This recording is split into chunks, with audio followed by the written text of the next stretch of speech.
It's an industry which interrupts the stunning vista of Kenya's Rift Valley. For mile after mile, giant tents spring up from the soil.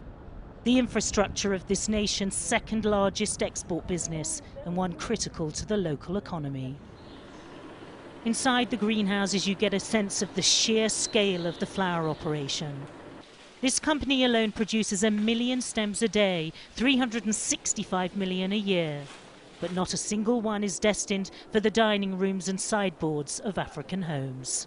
This is the packing hall for Assyrian, so we have on average around 850 to 900 people working here every day. And those workers are focused on supplying huge quantities of fresh flowers to a European market, including the UK, which has long looked to Kenya, especially for roses. If you pick up a bouquet in a supermarket in London, Birmingham or Manchester, there's a good chance it'll have come from here. These bouquets will be going to the United Kingdom? Yeah, so these will be on the supermarket shelf in possibly 2 to 3 days. And we'll ship them to Nairobi and then they'll go through to Heathrow into the UK. And those flights take off every single day of the week with Osarian Company flowers on board. 80% of the produce leaves Kenya by air.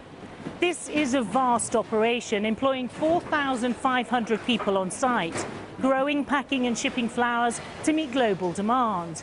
But what if that demand were to fall because of a European push to reduce air freight imports? What would happen to this workforce? 24-year-old Invalata Chepkozgai says without this work, people will face poverty. Her income has to take care of a family of 5. There's little other work here in the Naivasha region, north of Nairobi. If this factory wouldn't be here, we will lose a lot of jobs because most of the people are here, they are hardly working. They are here to earn their living. This is where they depend for their school fees, their basic needs, and everything that they need in their homes. This is where they get the money to support themselves. The packers here earn $25 a week, but Invalata works extra hours at busy times like Valentine's and Mother's Day. The company provides a creche, free schools and housing. Invalata takes us to the home she shares with her family. It's just a single room where they must all eat, sleep and live, but she says it's better than no home at all. If the factory couldn't be there, we'll lose a lot because most of our kids are there. If you see, we depend on that factory actually. Yes, everything is all about that factory. Yeah. Parts of Kenya's flower industry, which employs 100,000 people directly and over 2 million in the chain, have long faced criticism for poor wages, working and living conditions.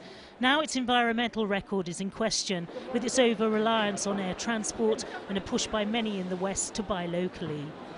But at Assyrian, where they've reduced their carbon footprint by recycling water, cutting packaging and using electric vehicles, bosses say transportation is only part of the green picture. You could see some of our projects here are funded by big supermarkets in the UK. So we are fond of this market and we wouldn't want to lose it. And I wish they could appreciate their contribution to this market and how much that has made a difference. So the carbon footprint conversation should not be just air miles. There's much more.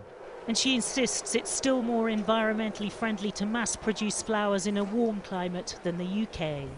But this industry, which has been built on European demand, now fears decline because of a European push to cut carbon emissions. It may be a laudable aim, but it will have consequences.